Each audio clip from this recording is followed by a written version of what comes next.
Welcome back to Advocation X and your host, Clyde. I want to say thank you to all the beautiful thinking people and all who are connected to our channel and our future. I have a wonderful topic for you today. But first, I need you to hit that like button. I need you to subscribe. I need you to spread the word. Share us with everyone you can. We have quite the message for you today. How about if we begin?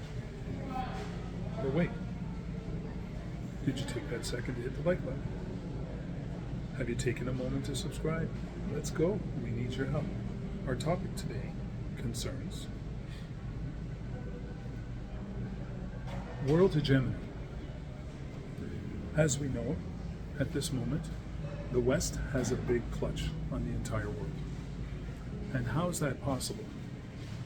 We have the petrodollar. The petrodollar is one of the greatest systems they ever put forward in order to control the entire world. If everything is transacted in petrodollars, you are owned by the petrodollar system. You can't get away from it. So here's what I want to ask you. How many people have to die for money before you stand up? How many of the people's rights need to be trampled before you stand up? How much of your money will you tolerate being spent on multiple wars after wars after wars before you finally say no more? Are you totally still okay with certain countries interfering in everybody else's affairs and trying to tell them how they need to live? How long? How long? How many countries? How many more lives? How much more money has to be spent on something that we know? War has never solved any problems. It has created a lot. It has killed a lot of people. What's your answer? How much more will you take? How much money do you make off of the wars that have gone on in and around you with your money being put into them? How much money did you make off of that? Are you rich because of those wars? Ask yourself that question, because it would be interesting to see how you respond to that. Now I have another question for you. Who does actually get rich off of all these wars? Have you ever looked into that to find out why wars seem to be happening all around us all the time, and why they use your money, my money, in order to fund those wars? Do you get a say in those wars? Do you get to tell people, no, I don't want my money spent on that? It seems to me the government for the people, by the people, does not seem to exist anymore. To me, they all seem like dictators. And if that's the case, everybody needs to stop talking about others as being dictators and look inward. Once you get rid of the dictators in your eye, then you can look at the speck in other people's eyes. How much more will you take? Another question for you. Do you support war? Do you think it is a necessary evil? Or do you just like to see wars going on? It's a question. And then, if you do like war, or appreciate war, or tolerate war, can I ask you, is there a line that you won't cross? Is there anything that is out of bounds, off limits? Are your family fair game to get killed in those wars? To die in those wars needlessly? While you get poorer and poorer and less capable of taking care of your families? What's your answer? I really would love to hear your thoughts in the comments. Here's another question for you. If the country you were born in was being attacked by the country that you live in now, would you support that war? How long would you support that war? What would be the line that would have to be crossed for you to say, wait a second, my family are dying in that war. My family's families are dying in that war. I don't think this is a good idea. What's the end result? Who wins? Good question. Let's see your answers in the comments. Let me get personal here for a second. My whole life's purpose has been surrounded by protecting people, stopping conflicts. And that would be between gang members, between members of my society or my social circles, people who were wishing to fight with people just down the road, around the corner. And I stood in the way of all of that.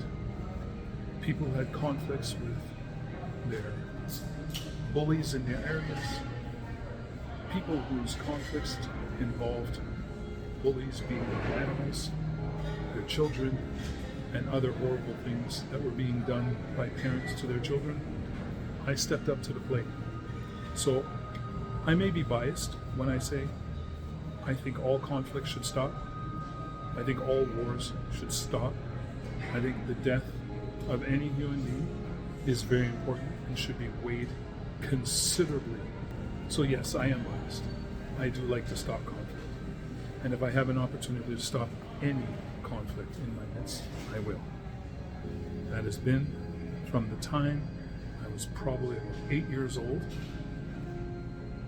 and it hasn't stopped to this day.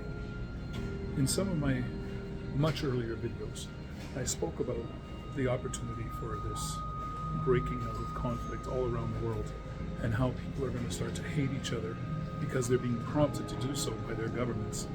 And eventually, it's going to be unstoppable. And I mean unstoppable. If we don't get on it as quick as possible, the chances of our entire world falling into turmoil and murder and mayhem are very high. So I'm going to recruit each and every one of you to do your best to interfere with the progression of conflict, which leads to wars, which leads to people dying. It is totally up to us now. And I want to know, where do you draw the line? When do you all wake up? And when do you start waking up the people around you and saying enough is enough is enough? I'm counting on you folks. Get in touch with your heart. Look in the mirror. Let's work on this problem together. In conclusion, I say this. Don't wait till it's your family that's dying. Don't wait till it's your family who are desolate and in need of assistance immediately. And people are blocking that assistance so that they can't get it. Don't wait. Let's end conflicts today. And let me please say, I have nothing against those who have joined services to help their countries survive against grievous harm. I totally understand. I have military in my family. I love them deeply, and I would never not love them because of what they chose to do. It's the morals inside them that dictate whether or not what they're doing is moral, just, and right. That's all we ask for, is moral, just, and right. If we could do that, wow, what a beautiful world we would have created. So folks, let me tell you this. We never give up and we never give in, but we'll always keep an open mind. And the reason for that is because an open mind is the only way we can gather knowledge, and knowledge is really the only power we'll ever have. So don't give up your power. Gather the knowledge, do your own research, get information. It's the only way to make informed, proper decisions. So folks, stay safe, stay healthy, and above all, stay as happy as humanly possible. And until next time, I love you all. Bye for now.